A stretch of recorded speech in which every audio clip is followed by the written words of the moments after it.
Welcome to Outdoor Man. This podcast is all about Life's a Boar. Now, Life's a Boar's been a big part of my life for some time. That's a few of the DVDs I used to have when I was younger. Brendan is a fantastic guy, and he is a complete mentalist, and his mates are too. If you go on the website, have a look at his stuff. It's now subscription stuff. I'm sure you can find his DVDs in places too. Me and him both have the same mentality when it comes to working dogs. We're not big hard dog men, and he's the same. And also going about how they do it for, to look after the crops and various bits and pieces. So this podcast will be in two parts because I put a pound in Brendan and just away went. He just absolutely just started chatting away, and I couldn't stop him. Took some catching up with. We had this scheduled 3 or 4 times. It's just such a laid back guy. Couldn't make it work. So to start, we couldn't make the time difference. We couldn't understand the time difference. Once we got through that, it was sorted. We had a good chat. So I hope you enjoy. My name's Brendan. I'm from New Zealand. I've probably made more pig hunting films than anyone else. Made probably around, it's over 60 anyway. I can't remember exactly how many. And I did that. I was a kit cabinet maker, joiner, and I didn't enjoy my job very much. And I was just standing there sucking in dust. And I thought, well, if I don't change something now, I'm going to be doing this for the rest of my life. And then an ad came on the radio for a media studies course. This was in the days when there was no internet or anything. I don't think there was, or probably was, but we weren't all on it. And it was, so the course covered computers and photography, and I always liked photography, video, and journalism. So I signed up to that and just thought it would give me a few different strings to my bow. Wasn't interested in video, but when I got to the video aspect of the course, it was kind of like coming home. I just felt like the editing room was where I was sort of born to be. I don't feel that way anymore because I'm just to death. But it was good. I do still enjoy editing if I'm doing something a little other than pig hunting. So I did that course, and when I came out of that, there was no jobs or anything. So I got to go way back. I had been pig hunting when I was young. First started deer hunting when I was around 10 with my dad, my stepdad. And I enjoyed it, but you usually either saw the deer running away or saw nothing, and you had to sneak around and be really quiet. And I'm kind of I was a high energy sort of a kid, and it didn't I enjoyed it, but it wasn't pushing buttons that much. And then we went, my uncle took the dogs out one morning, and I was at home because I could crash around and the dogs were running around. You didn't have to be quiet. And then the dogs went and did most of the work. And so with both animals, with the deer, we got a really big red stag on my first hunt, and I actually spotted that one. So that was pretty cool. And then we got a really big boar. One of the biggest ones that I've probably caught in New Zealand was on that first hunting trip. So I was kind of hooked. But anyway, then I got into surfing when I was about 14 or 15, and surfing took over everything. That's life, isn't it? Yeah, I kind of hyper focus on things. When I'm into something, I get quite into it. And so surfing just took over everything. I didn't want to care about anything else. And so the hunting kind of went to the side until I was probably about maybe 21 or something like that. And I was selling vacuum cleaners of all things. And and one of the guys had photos on his wall of pig hunting. And I just thought, man, I should get back to that. So I got back into that, did that course, and then the two just met up, whereas I fell in love with making video. And I thought, well, hang on, are there any pig hunting films? There was only a few on the market at that point that were made in New Zealand. And I just knew that I could improve on them. So in 2000, we brought out our first film, Life's A Boar. And just went from there, and it just never stopped until about a year ago. So, bloody hell. Yeah. Downstairs in my old laptop, I've still got the original sticker you used to send out with the Life's A Boar I don't have one of those either. I don't even have any of the films. I got all the original, like files. I know who had the films. I'll see if I can get them. But the picture, yeah, I'll see if I can see if I can dig out the laptop, and I'll send you a picture of that's on my old laptop. Going pig hunting, one of those ones, was it? Black and grey? Yeah. See, I've followed for a long time. Yeah. One of my kids used to go to school with. She used to cut the DVD covers up and put me. Her book covers were always my DVDs, and that's when kids are young. They kind of look up to you, and then you lose them. I think they got old telling their friends that their dad made pig hunting films became less and less cool. I've got a friend who comes sort of catching rabbits with me and whatnot, and his young boy came with us this winter, and we were driving from one place to another, and there was a squirrel, and I shot it, and then another one came out, and I shot that as well. And next minute, he's back at school walking home. He went, "Oh, look, a tree rat." He goes, "No, that's a squirrel." "No, it's a tree rat. My mate's dad Dan shoots him." I'm thinking, oh, the whole village is going to start hating me before long. Are you allowed to shoot squirrels? Yeah, the greys we are. Yeah, we don't have squirrels. Do you not? No, we've got the greys and the reds. The reds are up north, which are protected, and then down here we've got the greys, which are an absolute pain in the arse. And do you eat them? Personally, no. Yeah. That's like eating a rat to me. It's funny, isn't it? Because we kind of like London. Yeah. London, they pay a lot of money for them. Oh yeah, because the Yanks go crazy for them too, don't they? Yeah, apparently they're nice. They can keep it as far as I'm concerned. Yeah, but you haven't tried it. No, it's really nice. That's a funny thing. See, with like in Australia, you kill a pig, they won't eat it, and some people, you said, but the majority of them will refuse to. They kind of look at it as like you look at a squirrel. And as New Zealanders, a big part of the hunting is that you're eating them. And so it was a really big culture shock and really hard to get used to. And probably eventually why I left Australia or wanted a change in jobs was just because you'd had it drummed into you from knee high that, if you're not going to kill it, you just let it go. And so to go to there, but it was work. But on the other hand, one way I looked at it is we got plenty of goats here. Like if we sat here long enough, some goats would probably come out. We've got a big river across the road, and they'll come out on there. But we would shoot those to bring the pigs in. The pigs, you shoot a goat, once it starts rotting, the pigs will come in and eat it. So we'd put them in piles, and then you could just go to there and hope that the pig had been there, and the dogs would track off. But we would never eat goat. And so we were always criticizing these Australians for not killing their pigs, but we were shooting goats and not eating them. So everyone's got their thing, eh? Yeah. You can't judge other people for not doing something, and but I'd be trying a squirrel. I'd kind of eat anything. Yeah, I'll eat anything. No. Anything. I went hunting pigs in Japan maybe 2 years ago, and you got to eat some crazy things over there. And I even ate some whale over there just because I was there. Really? From the supermarket. I wouldn't kill a whale. But I think the Japanese have got a pretty bad rap over it. I think it was your lot that killed all the whales, not the Japanese. The English went all. Blame us for everything. You've done that already. You've done that already tonight when I was on the phone. You just blamed us for everything. So carry on. Yeah, took us over and killed all our whales. Yeah, exactly. But whale, if anyone's curious, whale was actually not that bad. It was like it would just taste like salty corned beef. Really? Yeah.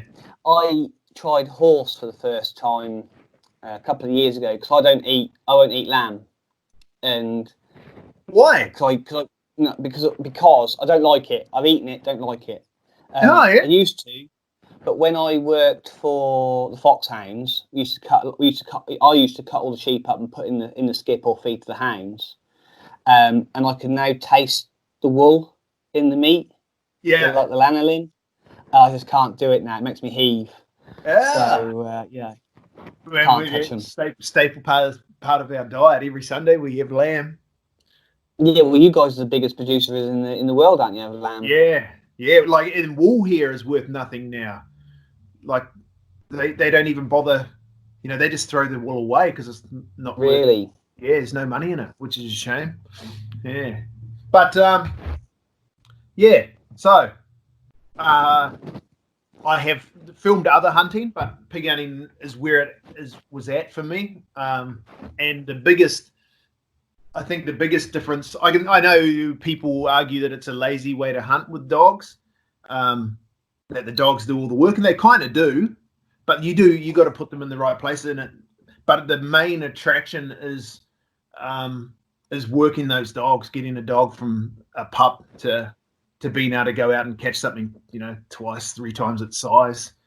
And basically there's 2 kinds of dogs, baleen dogs, which Americans would call bay dogs, which will just bark.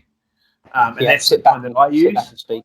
Yeah, that's the sort that I use, because the difference when I was hunting in Australia, they kind of see them as a pest. Here we see them as an asset. So we will not, if we're not going to carry it out and eat it, we will let it go. And so that's where they're having those dogs that aren't sort of jumping on the pig and trying to, the other style of dogs are holding dogs that will just grab them and pin them down, whereas a baleen dog will sort of herd them more and get them in a corner. And I think a pig always knows that it's got the better of the dogs. He will, a big one, he knows he can kill those dogs. So they're an awesome, when you get one of them backed up, that they don't look scared of anything. And I'm sure some of them probably enjoy the fight if they live to tell the tale. But so they'll sniff the pig out, and then they will, the traits that we look for, they had to have a lot of bite,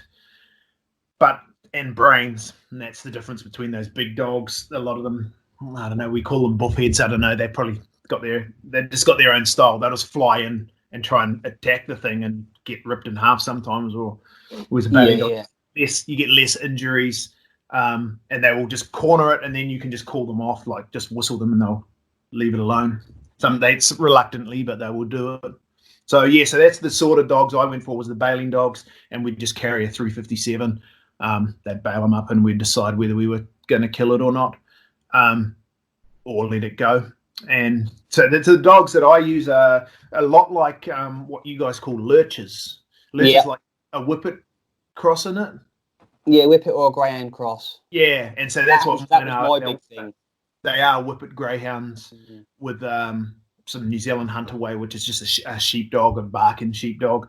So there's a whole lot of different breeds in my dogs, but that was the main 2 breeds were whippet and greyhound. Yeah, and they're pretty fast. Some people don't like them, but what's the endurance like? Yeah, no, they're not too bad.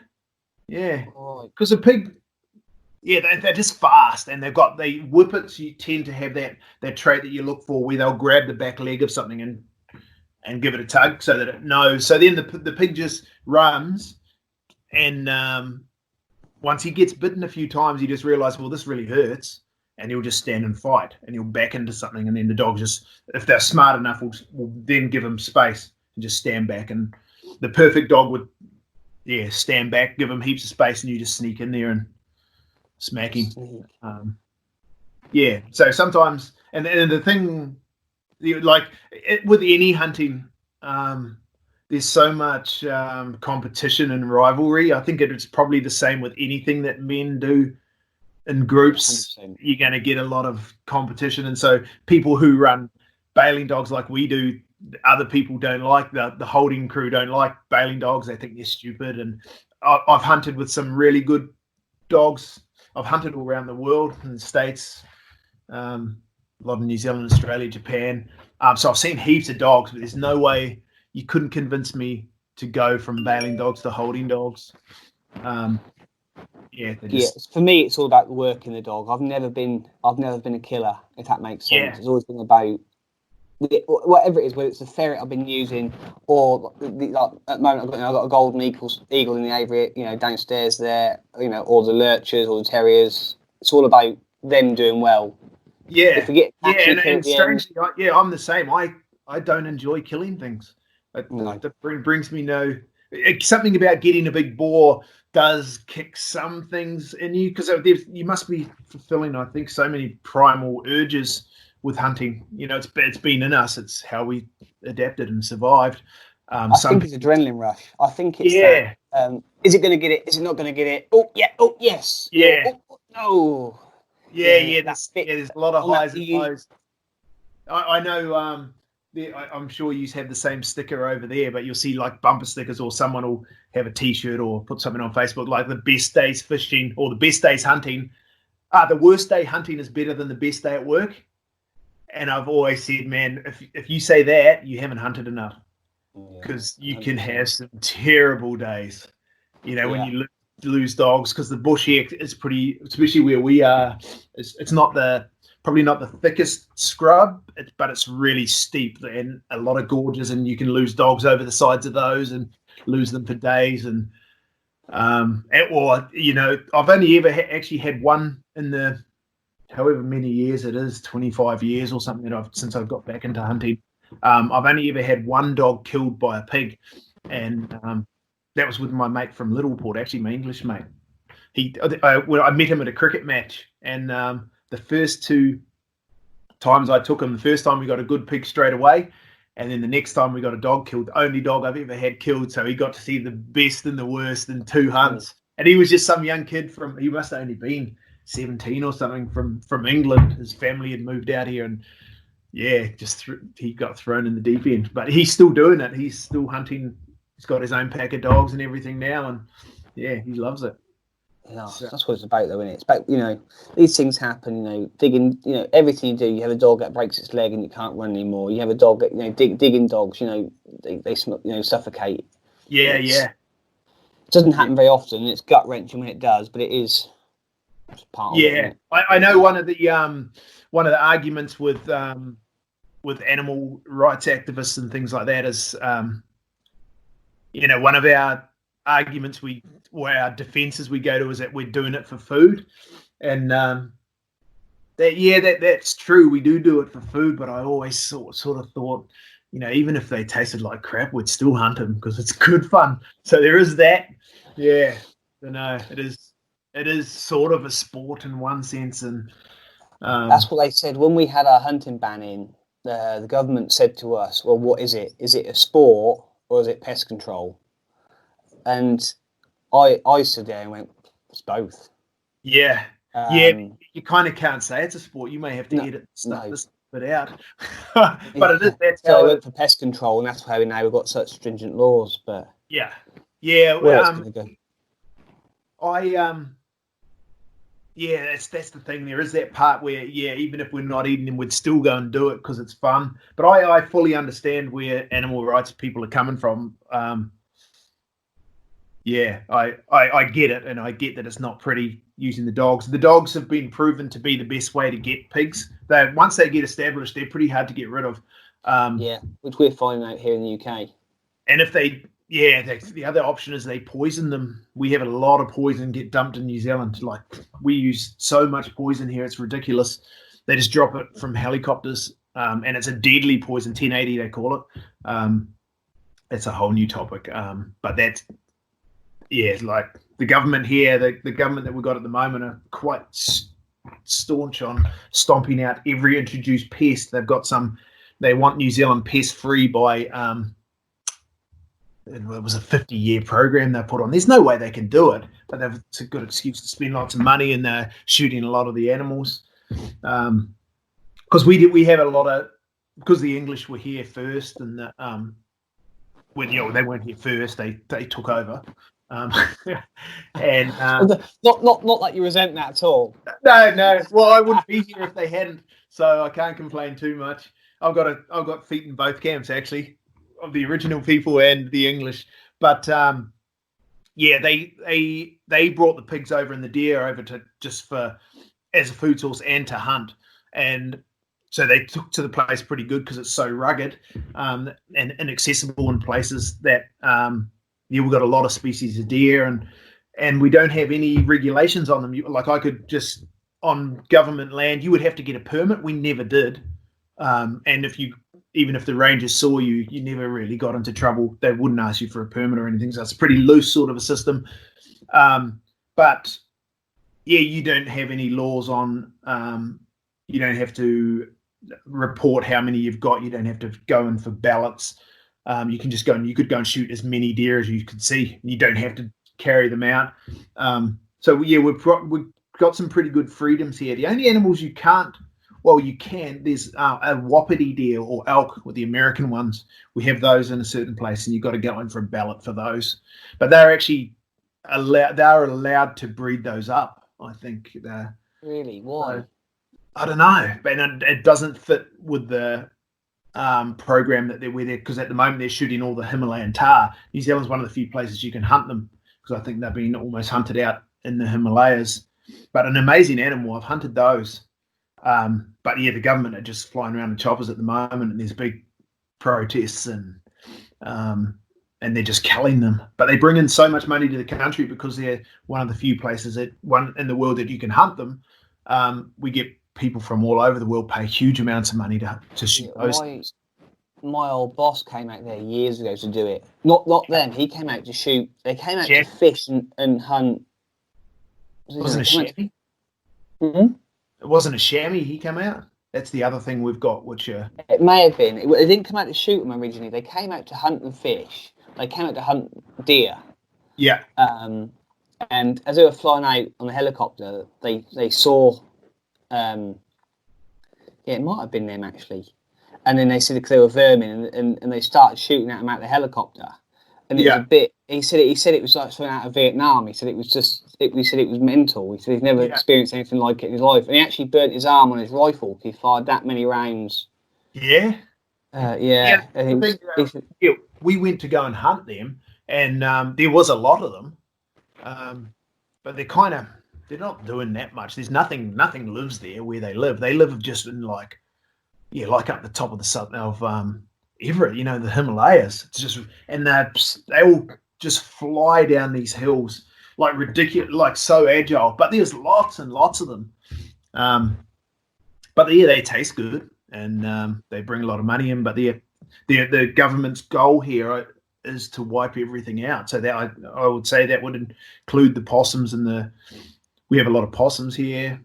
And that's what the 1080, why they drop 1080 out of helicopters everywhere, is to get those possums. But it just seems it's a rabbit hole going down that one, because it's such a corrupt sounding program that this government ministers making lots of money out of the sale of this poison that they're just dumping all over in our waterways and everything. But anyway, Did they kill the fish? It gets into... That's the thing. It's like there's so much evidence. They've got their spin doctors, so it's hard to know which side's telling the truth.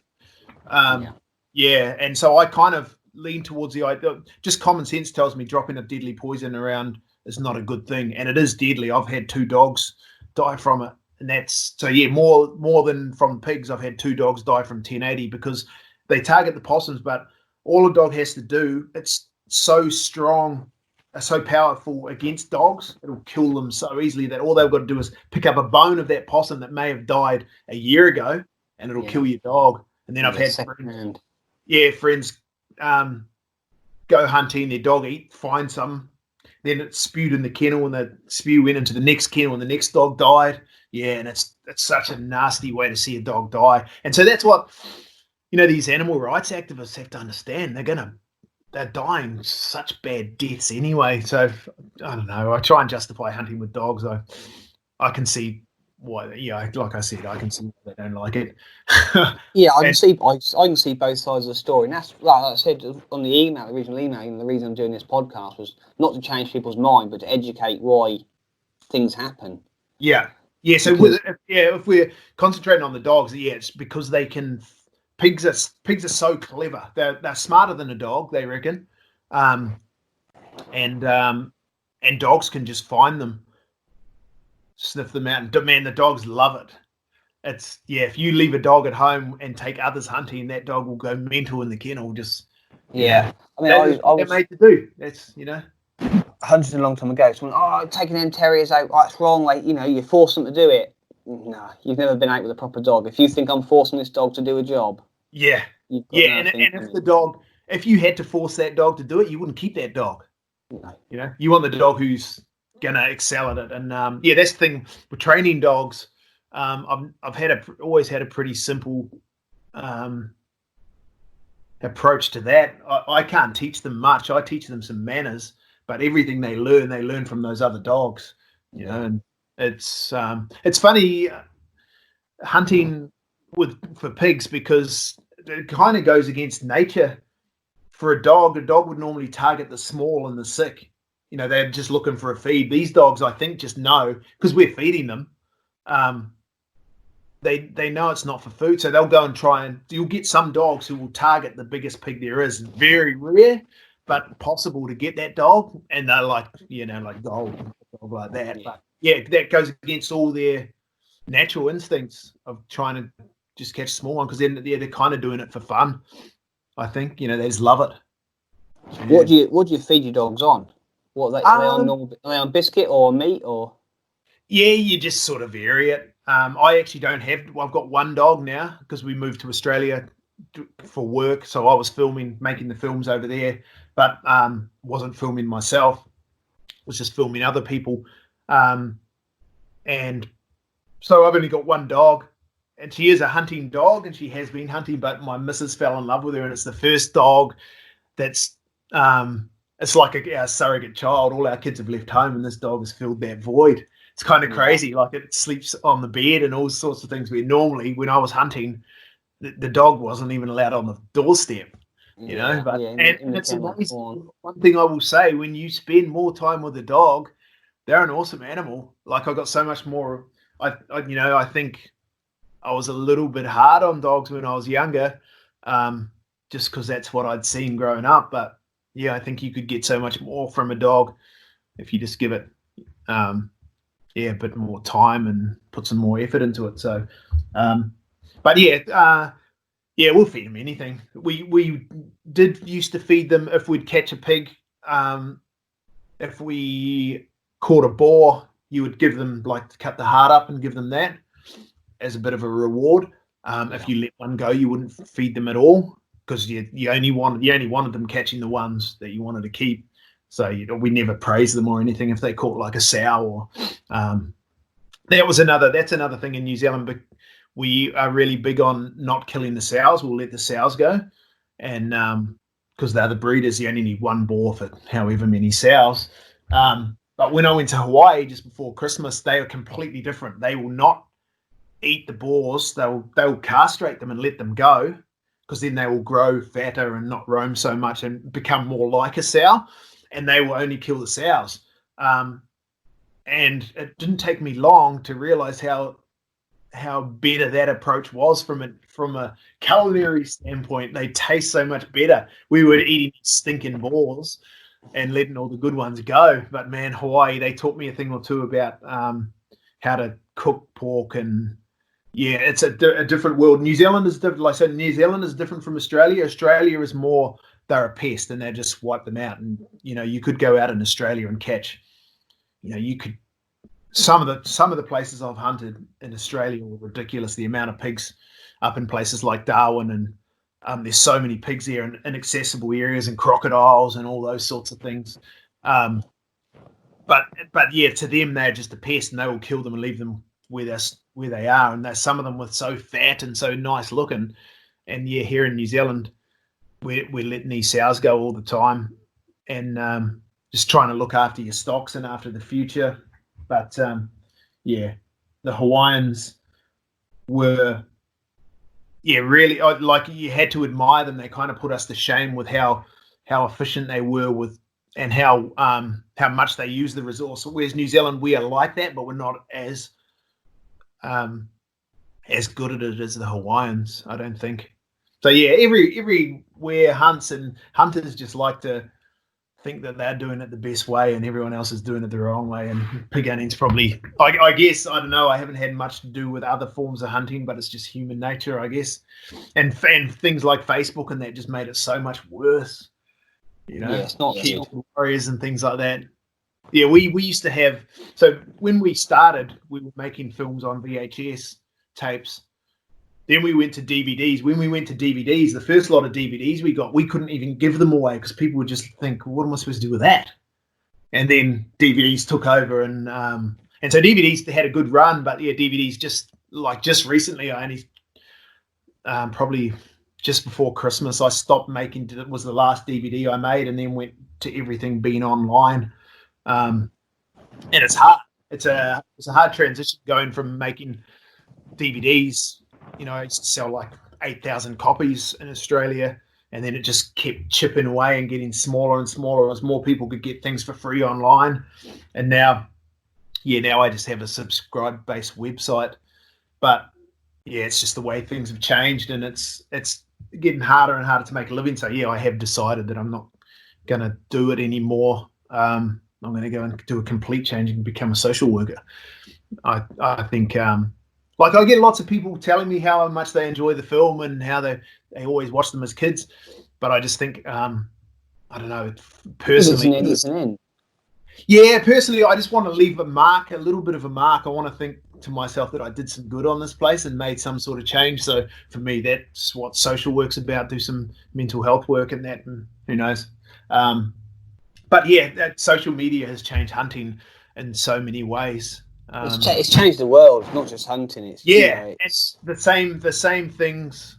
Yeah, that anonymity where people can just attack people, but just the way, the way, like where we're sitting now, America's imploding, isn't it? The place has gone crazy, and mainly due to social media.